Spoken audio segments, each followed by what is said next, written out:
ጤና ይስጥልን እንዴት ቆይታችኋል ተመልካቾች ይህ የኢትዮጵያ ቴሌቪዥን ነው 6 ሰዓት ሆኗል ዜና ኢትዮጵያ ተጀምሯል አስቀድመን አበይት ጉዳዮቻችንን እናስተዋውቃችሁ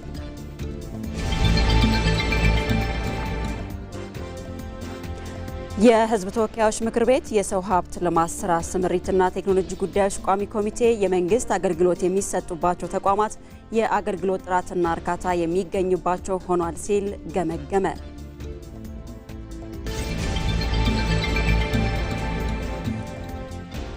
በአማራ ክልል የታዳሽ ኃይል ቴክኖሎጂዎችን ቤት ለቤት ተደራሽ ከማድረግ ባለፈ ትልልቅ የታዳሽ ኃይል ማመንጫ ፕሮጀክቶችን ለመገንባት እየተሰራ ነው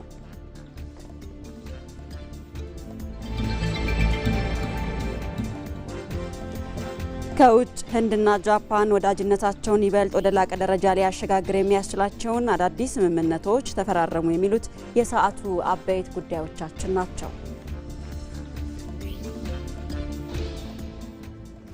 ዜና ኢትዮጵያን እየመራው ነጻነት ፍቅሩ አብሬያችሁ ቆይታ አደርጋለሁ አብራችሁን ቆዩ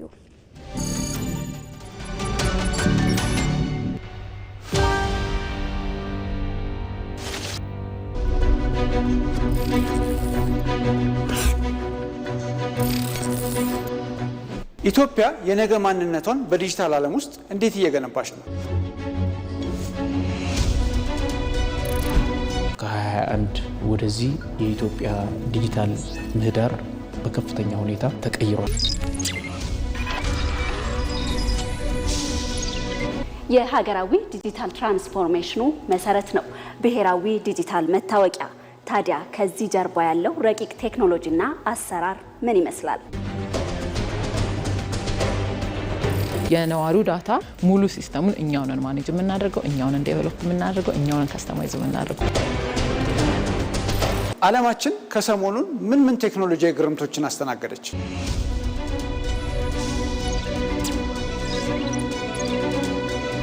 እነሆ የነገውን ዓለም ሊያስመለክቶ በዛሬ ልህቀቶች ሊያስገርመው ቴክት ለዛሬ ምሽት 12 ሰዓት ቀጠሮ ይዟል በኢቲቪ ዜና ቻናል እንዲሁም በተለያዩ ዲጂታል አማራጮቻችን ይጠብቁ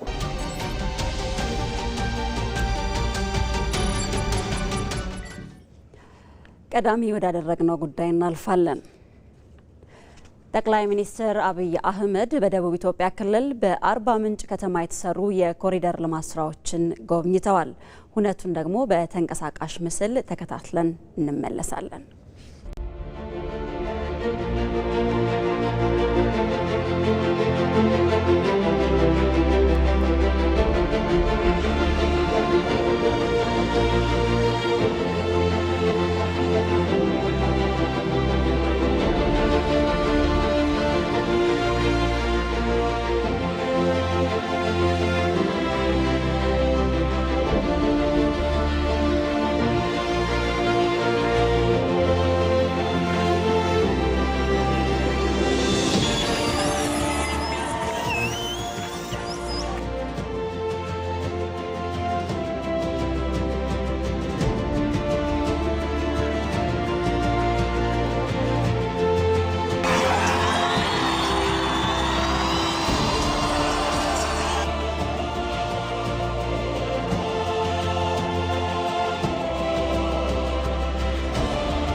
የኢትዮጵያ ቴሌቪዥን ዜና ኢትዮጵያ ላይ ትገኛላችሁ ተመልካቾች። ወደ ሌሎች ዜናዎቻችን እናልፋለን። ቅን ልቦና ያላቸው ዜጎች የበርካቶችን እንባ እያበሱ ነው። ሰው ተኮር የሆኑ የበጎ ፍቃድ አገልግሎትም እነዚህን ተግባራት እያበረታቱ ይገኛሉ። በወላይታ ሶዶ ከተማ ባለፉት ዓመታት የተሰራው የበጎ ፍቃድ አገልግሎት በተለይ ተጨባጭ ለውጦችን እያመጡ ይገኛሉ። ዘንድሮም በልዩ ንቅናቄ ተጠናክሮ ይህ ተግባር ቀጥሏል። ይህንን ጉዳይ መነሻ በማድረግ ተመስገን ተስፋዬ ያዘጋጀው ዘገባ አለ። እሱን እንከታተል። አቶ ማሞ ፓራንጆና ባለቤታቸው በወላይታ ሶዶ ከተማ ኦቶና እድገት መንደር ነዋሪዎች ሲሆኑ ከዓይነ ስውርነታቸው ባለፈ የመኖሪያ ቤት ችግር ለዓመታት ሸክም ሆኖባቸው ቆይተዋል። ፈጣሪ ከአስቸጋሪ ሁኔታ ውስጥ አውጥቷቸው እረፍት እንዲሆንም ሲማጸኑ ነበር። አሁን ምስጋና ለበጎ ፈቃድ አገልግሎት ተሳታፊዎች ይሁንና የመኖሪያ ቤት ችግራቸው በጣት በሚቆጠሩ ቀናት ዕድሜ ታሪክ ወደሚሆንበት ምዕራፍ ደርሰዋል። ደጋግ ልቦች እጅ ለእጅ ተያይዘው የሚገነቡት የአቶ ማሞ መኖሪያ ቤት ግንባታው በ15 ቀናት ዕድሜ እንዲጠናቀቅ ታስቦ እየተገነባ ነው። ይህንን ሲያስቡ መደነቃቸውን የሚገልጹት አቶ ማሞ ሰዎች ሲተጋገዙ ተአምር መስራት እንደሚችሉ ጠቅሰው ድጋፍ ያደረጉ አካላትን አመስግነዋል። ከዚህ በፊት ጎርፍ ያሰኘም ምግብ መመላት አልችልም፣ መተኛት አልችልም፣ ቁጭ ብዬ ነው የሚያድረው። መቼ ጎርፍ ጠርጎ ይሄዳል ይወዛል በማለት እየተጨነቁ እየተሰቃየው ያለው ከኔ ሕፃን የሆኑትን ለኔ አስበው የራስን ጉዳይ አስበው ለዚህ ላበቁ ማንኛው ለመንግስት አካል በሙሉ ምስጋና ታላቅ ምስጋና አቀርባለሁ። የዘንድሮ የክረምት በጎ ፍቃድ አገልግሎት ሰብአዊና ሰው ተኮር በሆኑ ስራዎች ላይ እንደሚያተኩር የሚናገሩት የወላይታ ሶዶ ከተማ የወጣቶች ጉዳይና በጎ ፍቃድ አገልግሎት ጽሕፈት ቤት ኃላፊ አቶ ተመስገን ቡቃቶ የአምና ክንውንና በበጋ ወቅት የነበረውን አፈጻጸም መነሻ በማድረግ በከተማዋ ባሉ ሁሉም መዋቅሮች ስራው በንቅናቄ እየተመራ መሆኑን አስረድተዋል። እንደ ከተማችን ያቀርነው አለ አምና ካቀርነው እጅጉን ከፍ ባለ ሁኔታ ነው መነሻ ቅድም የቀረበው። ይሄ መነሻ ተደረገው አፈጻጸሞች ነበሩን። መጀመሪያ የነበሩን አፈጻጸሞች የተሻሉ ስለነበሩ 148,000 በላይ ህብረተሰብ ክፍሎችን ድጋፍ ለማድረግ ነው እቅድ ያዝነው። እንደ ከተማችንም መንግስት ሊያወጣ ይችላል ተብሎ የታሰበውን ከ230 ሚሊዮን ብር በላይ ለማዳን ኦሬዲ እንደ እቅድ ይዘን እንደ ከተማችን ላውንች አድርገን ኦሬዲ ጀምረናል። በወላይታ ሶዶ ከተማ የደም ልገሳና የአቅመ ደካማ ወገኖች መኖሪያ ቤት ግንባታን ጨምሮ በ18 የተለያዩ ዘርፎች የበጎ ፍቃድ አገልግሎት እየተከናወነ መሆኑን ያስረዱት የከተማዋ ከንቲባ ወይዘሮ እታገኝ ኃይለማርያም በበኩላቸው ስራው የብዙዎች እንባ የሚታበስበት ተግባር በመሆኑ የሁሉም ማህበረሰብ ተሳትፎ ተጠናክሮ ሊቀጥል ይገባል ሲሉ መልእክታቸውን አስተላልፈዋል። እንደ ከተማ አስተዳደሩም ከጊዜ ወደ ጊዜ እየተሻሻለና እያደገ የመጣበት ሁኔታ አለ። በተለይም የቤት ግንባታን አዳዲስ ቤት ግንባታዎችን እንደዚሁም ደግሞ ጥገናዎችን በ18ቱ መስኮች ላይ በተጠናከረ ሁኔታ ታቅዶ እየተሰራ ነው። እንግዲህ ከምንሰጠው በረከት የምናገኝበት ነው። ይህን ፈጣሪም የሚያስተምረን ከአስተምሮቱ አንዱ ነውና የብዙዎችን እንባ ለእናቶች መልስ የምንሆንበት ነውና ትብብር ከሁሉም ተጠናክሮ መቀጠል መቻል አለበት። የክረምት በጎ ፍቃድ አገልግሎት ወላይታ ሶዶ ከተማን ጨምሮ በደቡብ ኢትዮጵያ ክልል ውስጥ በሚገኙ ሁሉም የከተማና የዞን መዋቅሮች በስፋት እየተሰራ ይገኛል። በአገር አቀፍ ደረጃም በሚሊዮን የሚቆጠሩ ወጣቶችን ልዩ ልዩ የማህበረሰብ ክፍሎችንና ተቋማትን በማሳተፍ የተለየ የታሪክ ምዕራፍ ሆኖ በመተግበር ላይ ይገኛል። በዚህም በአማካይ ከ100,000 በላይ የአቅመ ደካሞችን መኖሪያ ቤት ለማደስና እንደ አዲስ ለመገንባት ታቅዶ እየተሰራ ነው። የመንግስት አገልግሎት የሚሰጡባቸው ቦታዎች የአገልግሎት ጥራትና እርካታ የሚገኝባቸው ሆነዋል። ይህንን ያሉት ደግሞ የሰው ሀብት ልማት ስራ ስምሪትና ቴክኖሎጂ ጉዳዮች ቋሚ ኮሚቴ ሰብሳቢ የሆኑት ዶክተር ነገሪ ሌንጮ ናቸው። የህዝብ ተወካዮች ምክር ቤት የሰው ሀብት ልማት ስራ ስምሪትና ቴክኖሎጂ ጉዳዮች ቋሚ ኮሚቴ የፌዴራል የሲቪል ሰርቪስ ኮሚሽን የ2018 በጀት ዓመት እቅድ አፈጻጸምን ገምግሟል። እዚህ ጉዳይ ላይ ቆይታ እናደርጋለን። በዚህ ጉዳይ ላይ ተጨማሪ መረጃዎችን ልታደርሰን ደግሞ ሪፖርተራችን ብሩክታይት ተገኝ በቀጥታ መስመራችን ላይ ትገኛለች። ብሩክታይት እንዴት ውለሻል? ቋሚ ኮሚቴው በተለይም የፌዴራል ሲቪል ሰርቪስ ኮሚሽን እየሰራቸው ባሉ ስራዎች ላይ ቢሻሻሉ ብሎ ያነሳቸው ዋና ዋና ጉዳዮች ምንድን ናቸው? ሌሎች የምታነሻቸው ሀሳቦች ካሉ መረጃዎችን ብታጋሪ። መልካም አመሰግናለሁ ነጻነት። አንቺም ቀደም ብለሽ እንዳነሳሽው ቋሚ ኮሚቴው የተለያዩ ጉዳዮችን እያነሳ ነው ቆይታ እያደረገ ያለው። በተለይ ደግሞ ከአገልግሎት አሰጣጥ ጋር ተያይዞ የዜጎችን እርካታ ለመጨመር ምን አይነት ስራዎች እየተሰሩ ነው የሚል ጥያቄን አቅርቦ ነበረ ለሲቪል ሰርቪስ ኮሚሽን። እንግዲህ ምላሽም እየተሰጠባቸው ያሉ ጉዳዮች አሉ። በተለይ የአገልግሎት አሰጣጥን ለማዘመን ዜጎች አገልግሎት ለማግኘት የተራዘመ ወረፋን ከመጠበቅ ከእንግልትም ጭምር የሚያደ ናቸው ምን አይነት አሰራሮች እየተዘረጉ ነው የሚል ጥያቄ ነበረ።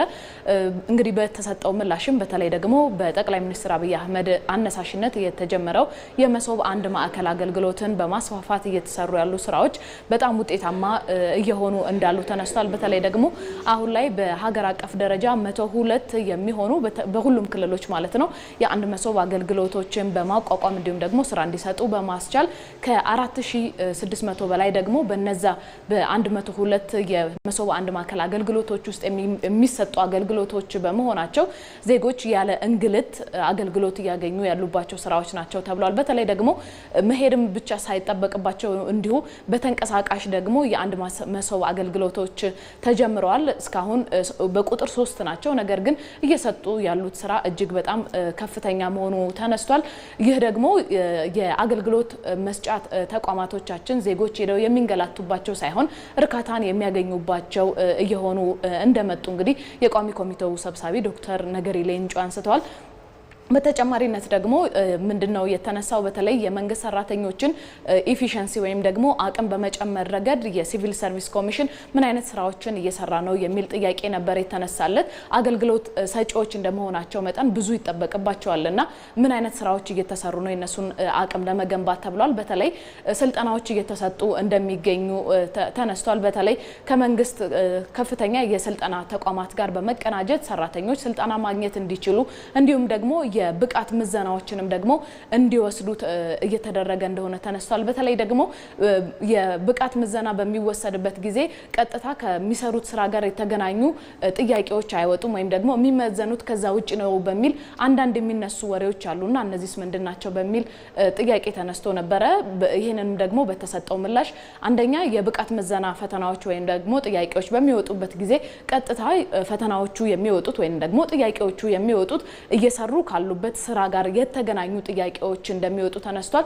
ይህንንም ደግሞ የሚያደርግ የራሱ የሆነ ቴክኒካል ኮሚቴ ተቋቁሞ እየሰራ እንዳለ ተነስቷል። እነሱም ግን ከቲዮሪ ላይ ብቻ ትኩረት ያደረገ ጥያቄ ደግሞ እንዳያወጡ ሲቪል ሰርቪስ ኮሚሽን የበላይ ሆኖ እነዛን ጥያቄዎች የሚከታተልበት ስርዓት እየተዘረጋ እንዳለ ተነስቷል። የተለያዩ ጥያቄዎች አሁንም እየተነሱ ናቸው፣ ምላሾችም እየተሰጡ ነው። ለሰዓቱ ግን እዚህ ጋር እናብቃ። ብሩክታይት ተገኝ ስለ መረጃዎችሽ እናመሰግናለን። በአማራ ክልል የታዳሽ ኃይል ቴክኖሎጂዎችን ቤት ለቤት ተደራሽ እየተደረገ ይገኛል። ይህንን የሚያግዝ የትልልቅ ታዳሽ ኃይል ማመንጫ ፕሮጀክቶች ግንባታም እየተከናወነ ነው። በክልሉ ባለፉት ዓመታት ከ18000 በላይ የሚሆኑ የባዮጋዝ ፕሮጀክቶች ተገንብተው አገልግሎት እየሰጡ ሲሆን እየተጠናቀቀ በሚገኘው በጀት ዓመት ደግሞ ከ134000 በላይ የሶላር ቴክኖሎጂዎች ለማህበረሰቡ ተደራሽ ተደርገዋል። ሳሙኤል ወርቃየው ተጨማሪ አለው። በተፈጥሮ ሀብቶች የታደለችው ኢትዮጵያ በተለይ በመደመር መንግስት እሳቤ የኤሌክትሪክ ኃይሏን ለአካባቢው ተስማሚ ከሆኑ የታዳሽ ኃይል ምንጮች በማመንጨት ዜጎቿን ተጠቃሚ ከማድረግ አልፎ በአረንጓዴ ኢኮኖሚ ግንባታ ረገድ በአፍሪካ ቀዳሚ ለመሆን እየተንቀሳቀሰች ትገኛለች። በዚህም ተስፋ ሰጪ ውጤቶች ታይተዋል። በአማራ ክልልም የታዳሽ ኃይል እምቅ ጸጋዎችን ጥቅም ላይ ለማዋል ወደ ስራ ተገብቷል። በዚህም በክልሉ የታዳሽ ኃይል ቴክኖሎጂዎች ስርጭት እያደገ መጥቷል። በክልሉ የንጹህ መጠጥ ውሃ ፕሮጀክቶች ከፀሐይ ብርሃን ከሚገኝ ኃይል እንዲሰሩ የማድረግ ስራዎችም ተጠናክረው በመቀጠላቸው ማህበረሰቡ በኃይል መቆራረጥ ምክንያት ይፈጠሩ ከነበሩ ችግሮች እየተላቀቀ መጥቷል። በጣም ከፍተኛ ደስታ ነው ያለው ሶላር ሲስተም በመጠቀም በመገጠሙ ማለት ነው። በወር አንዴ በሁለት ሳምንት አንዴ ነው ውሃ የምናገኘ ነበረ። አሁን ላይ ግን ይሄ የሶላር ሲስተም ከተገጠመ ወዲህ አነሰ ቢባል በሳምንት አንድ ቀን የተጣራ የመጠጥ ውሃ ነው ማህበረሰቡ እያገኘ ያለ። በመብራት ኃይል የሚሰራው ቀርቶ በሶላር በመሆኑ አሁን ቢያንስ ከሳምንት 2 ቀን እያገኘን ነው። የከተማው ህዝብም ደስተኛ ነው። የአማራ ክልል ውሃና ኢነርጂ ቢሮ ምክትል ኃላፊ አቶ ጥላሁን ሽመልስ እንደሚያነሱትም የክልሉ መንግስት ለታዳሽ ኃይል ዘርፉ ትኩረት ሰጥቷል። የኃይል አማራጭ ቴክኖሎጂዎችን ተደራሽነት ለማስፋትም እየተሰራ ነው። ባለፉት ዓመታት 18000 በላይ የሚሆኑ የባዮጋዝ ፕሮጀክቶች ተገንብተው አገልግሎት እየሰጡ ነው። በተለይ ለገጠሩ ማህበረሰብ የሶላር ቴክኖሎጂን ተደራሽ ለማድረግም እየተሰራ ነው። በእያንዳንዱ ቤት የመድረስ ስራ ነው ቅድሚያ የሰጠ ነው። ለምሳሌ በዚህ በጀት ዓመት 134000 በላይ የሚሆኑ ሶላሮችን በእያንዳንዱ ቤት እንዲሰራጩ ተደርጓል። ስለዚህ 134000 በላይ የሚሆኑ አባወራዎች የሶላር ቴክኖሎጂ ተጠቃሚ ሲሆኑ ቤት ውስጥ ያለውን የመብራት አገልግሎት ቤት ውስጥ ያለውን ለመብራት ብለው የሚያወጡትን የማገዶ ወጪ እንዲሁም ከዛ ጋር ከጭስ ጋር ተያይዞ የሚገጥማቸው የጤና ችግር በመቅረፍ ረገድ ከፍተኛ የሆነ አስተዋጽኦ ነው ያለው ማለት ነው። በክልሉ ለመስኖና መጠጥ ውሃ ፕሮጀክቶች ከፀሐይ ብርሃን የሚገኝ ኃይልን በመጠቀም ረገድም ስኬቶች እየታዩ ነው። በኃይል መቆራረጥ ምክንያት የሚቃጠለው የፓምፕ ወጫቸውን በመቀነስ ረገድ ትልቅ አስተዋጽኦ እያበረከተ ያለ ስለሆነ ይህን አጠናክረን መቀጠል ይኖርብናል ብለን ነው እንደኛ እየሰራ ያለ ነው። አሁን ከፍተኛ የሆነ ፍላጎት አለ።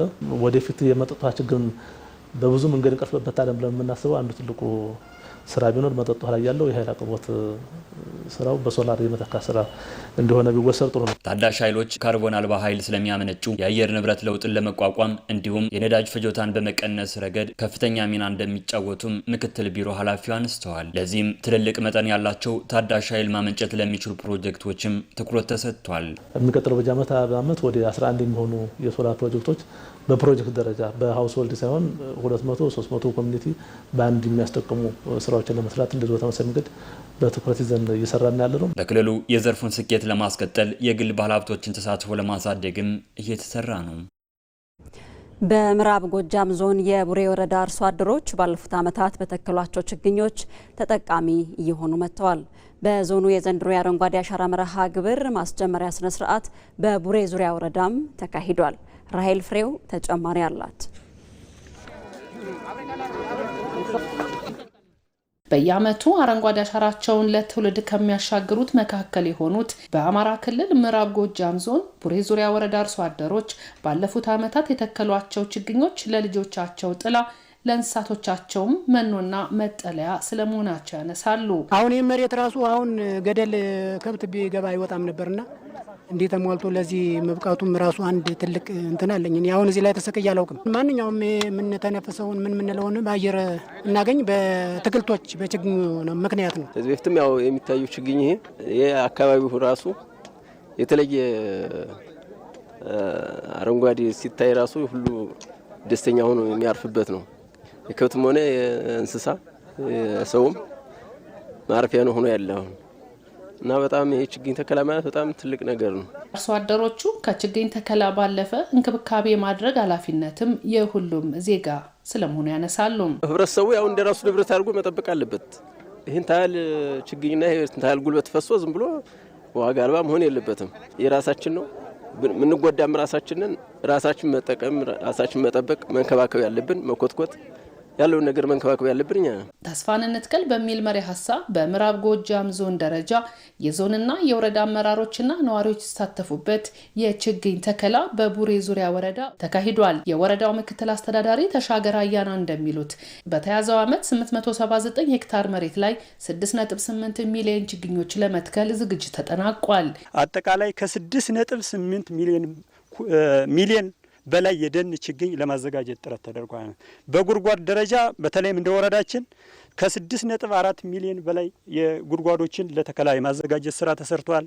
በዚህም አጠቃላይ ከ879 ሄክታር በላይ መሬት በዚህ ዓመት እንሸፍናለን ብለን የቅድመ ዝግጅት ስራዎቻችንን ሰርተን አጠናቀናል። የምዕራብ ጎጃም ዞን ምክትል አስተዳዳሪና የግብርና መምሪያ ኃላፊ አጉማሲ አንተነ በበኩላቸው በተያዘው ዓመት 133 ሚሊዮን በላይ ችግኝና ጉድጓድ ዝግጅት ተጠናቋል። የአረንጓዴ አሻራ መንግስት እንደ ኢኒሼቲቭ ይዞ መጀመሩ በተለይ ለምዕራብ ጎጃም እንደ ባህል አድርገን ይዘን እየሰራን ያለንበት ወቅት ላይ ነው ያለነው ማለት ነው።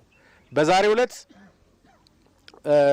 እዚህ ደበልካን ተፋሰስ ላይ ይህንን የአረንጓዴ አሻራ ዞናዊ ፕሮግራም ስናስጀምር በቀጣይ ተከታታይ ቀናት እስከ አንድ ጀንበር ተከላ ድረስ ወደ 133 ሚሊዮን ችግኝ በዞን ደረጃ እንተክላለን ማለት ነው። በዞኑ ከሚተከሉ ችግኞች ውስጥ 2.5 ሚሊዮን የሚሆኑት የቡና የአትክልትና የፍራፍሬ ችግኞች እንደሆኑም ገልጸዋል። አትክልትና ፍራፍሬ በተለይ ቡናና አቮካዶ ቡና ወደ 380 ሄክታር ላይ እንተክላለን።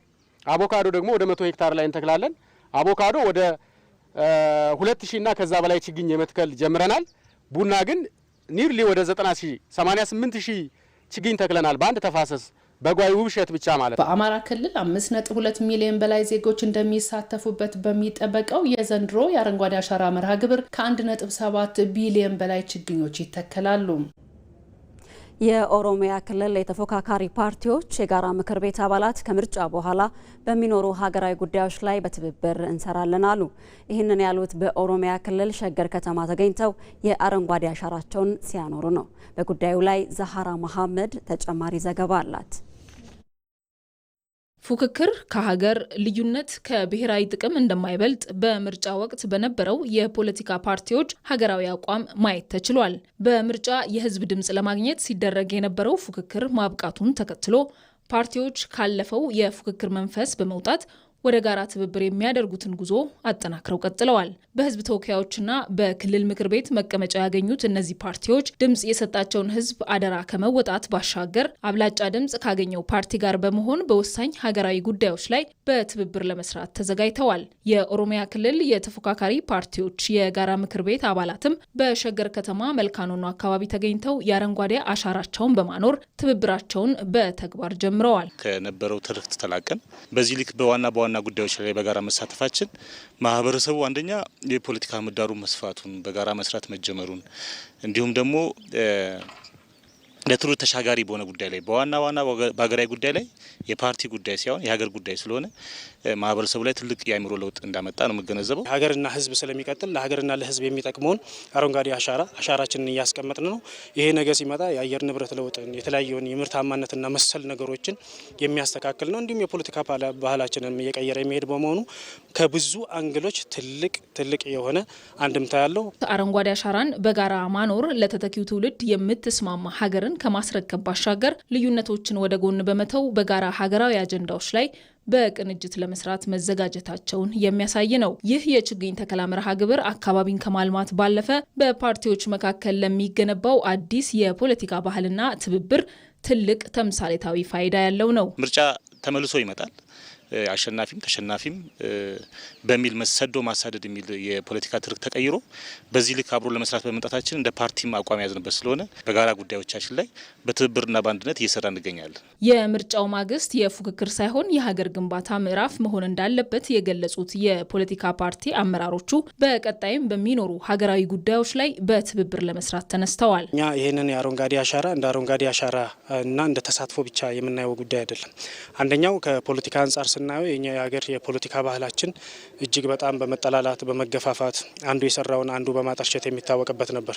እንዲህ አይነት ሀገራዊ ጉዳዮች እንደ አረንጓዴ አሻራ ሲመጡ ግን እዚህ ጋር የምታየው 22 አካባቢ የፖለቲካ ፓርቲዎች የሀሳብ ልዩነት የፓርቲ የፕሮግራም ልዩነት አላቸው። ግን በእንደዚህ አይነት ሀገራዊ ጉዳይ ላይ አብሮ መቆማቸው የፖለቲካ ባህላችንን ይቀይራል። ዛሬ አንድ አትክልት ወይንም አንድ እዚህ ጋር ተክለን ስንሄድ ልጅ እያሳደግን ለነገ የሚሆን ለጄኔሬሽን የሚሆን ነው። ሶ በጣም እንዲህ አይነቱ የጋራ ጉዳይ የሆነ የሀገር ጉዳይ የሆነ የዜጋ ጉዳይ የሆነ በጋራ መስራትና እንደ ሀገራዊ ትልም አድርገን መያዝ አለብን። በፖለቲካ ፓርቲም እንደ ጋራ ምክር ቤትም እንደ ግለሰብም የመራጩ ሕዝብ ፍላጎትና የሀገር ዘላቂ ጥቅም ሊከበር የሚችለው ፓርቲዎች ልዩነቶቻቸውን በውይይት እየፈቱ በጋራ ሀገራዊ ጉዳዮች ላይ መቆም ሲችሉ ብቻ ነው። በመሆኑም አሸናፊውም ሆነ በምርጫ ያላሸነፉ ተፎካካሪ ኃይሎች በጋራ የሚፈጥሩት እንዲህ ያለው ትብብር ለሀገሪቱ የፖለቲካ ባህል እድገት ጽኑ መሰረት የሚጥል ነው። ወደ ውጭ ዜና አለፍን። ህንድና ጃፓን ወዳጅነታቸውን ወደ ላቀ ደረጃ ሊያሸጋግር የሚያስችላቸውን አዳዲስ ስምምነቶች ተፈራረሙ። የጃፓን ጠቅላይ ሚኒስትር ሳናሄ ታካይቺ በኒው ዴሊ ያደረጉት ይፋዊ የስራ ጉብኝት ከህንድ አቻቸው ናሬንድራ ሞዲ ጋር በሰው ሰራሽ አስተውሎት፣ በብረታ ብረት፣ በኤነርጂና በመከላከያ ዘርፎች ላይ በጋራ ለመስራት ከስምምነት ደርሰዋል። ሁለቱ መሪዎች የዓለም ፖለቲካዊ መልክዓ ምድር የተለዋወጠ ባለበት በዚህ ወቅት የኢኮኖሚ ደህንነትን ለማረጋገጥ የሚያስችል የጋራ ፍኖተ ካርታ ስለመቅረጻቸውም ተነግሯል። ጠቅላይ ሚኒስትር ናሬንድራ ሞዲ የጃፓን ጥራትን መሰረት ያደረገ ቴክኖሎጂና የህንድ የሶፍትዌር አቅም መጣመር ለዓለም አቀፉ የሰው ሰራሽ አስተውሎት እድገት አዲስ ጉልበት እንደሚሰጥም ገልጸዋል። በተጨማሪም የኳድ ጥምረት አባል የሆኑት ሁለቱ ሀገራት ለመጀመሪያ ጊዜ በመከላከያ ዘርፍ በጋራ ለመስራት የሚያስችላቸውን ታሪካዊ ስምምነትም አድርገዋል። በሌላ በኩል ደግሞ በተያያዘው ዓመት የሁለትዮሽ የንግድ ልውውጣቸው 27.5 ቢሊዮን ዶላር የደረሰው የሁለቱ የኢሲያ ሀያላን ሀገራት ትብብር በቀጠናው ሰላምና የኢኮኖሚ መረጋጋትን ለመፍጠር ትልቅ አቅም እንደሚሆን ታምኖበታል። ዘገባው የሮይተርስ ነው። ተመልካቾች ለቀን 6 ሰዓት ያዝናቸው የዜና ኢትዮጵያ ዜናዎቻችን እነዚህ ናቸው። በቀጣይ የቢዝነስና የስፖርት ዘገባዎች ከእናንተ ጋር ቆይታ ያደርጋል። ዜና ኢትዮጵያ በምዕራፍ 2 7 ሰዓት ላይ ዳግም ወደ እናንተ ይመለሳል። መልካም ጊዜ ይሁንላችሁ።